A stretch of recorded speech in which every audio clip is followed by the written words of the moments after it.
मिठे रमज़ान जे ईंदे ज़माने में बहारी थी। खुशन जा चह चिटा थी व्या ठरियो मूमिन जो अंदर आ। खणी के अण गणियों मुरकूं पुगो मेहमान बेहतर आ। खुशन जा चह चिटा थी व्या ठरियो मूमिन जो अंदर आ।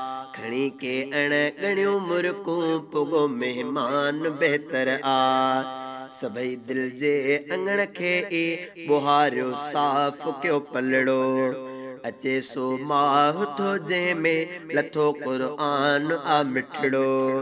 कयो मेहमानी उन जी कयो मेहमानी इन जी जंहिंजी हर हिक रात प्यारी थी। मिठे रमज़ान जे ईंदे ज़माने में बहारी थी। मिठे रमज़ान जे ईंदे ज़माने में बहारी थी।